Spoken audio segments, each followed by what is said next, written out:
Well, let's start this one off from the beginning. So I'm just showing up at a shop here and getting this stuff out. It's all the way in the back.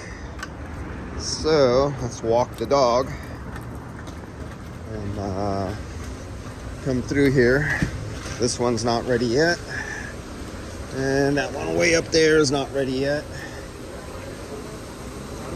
We'll be called back on those. And then that's going to be ready pretty soon. Alright. This one's not ready yet. And since we had this last rain just 2 weeks ago, I might have probably got about 150 calls just on recoveries, and I couldn't even get to them all or do them all yet. Oh, this is definitely not the one I'm doing. There we go. This must be the one I'm doing. Let's see if this is the Subaru. Is this the Subaru? They told me Subaru. Oh no, Mazda maybe did? Ah, wrong Subaru. Passed it up.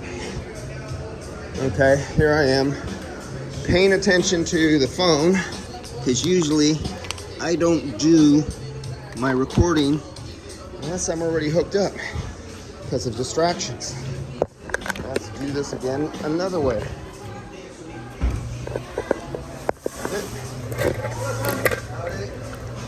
I went to the wrong Subaru.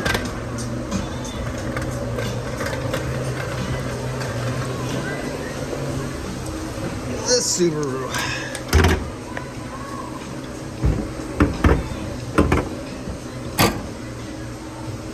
Whoa. Gotta put the phone down a minute, guys. Sorry about that.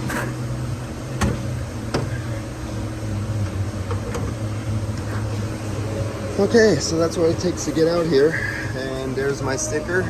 So I was here this month. Can't remember how many days ago I was here. And this one should have the other fitting located right there. How'd this one go?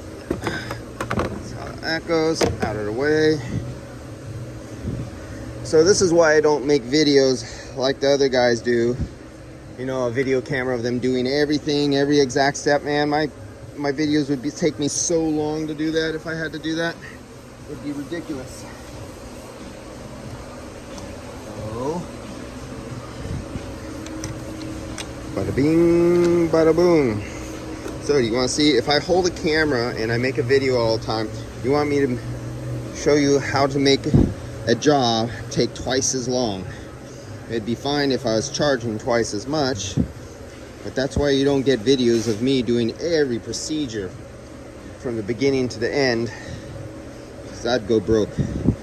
Alright guys, when I hook all this stuff up, I'll come out back and I'll make my videos like I normally do, instead of holding a camera all the time like other guys do, or have it mounted on your head or your chest or whatever like that.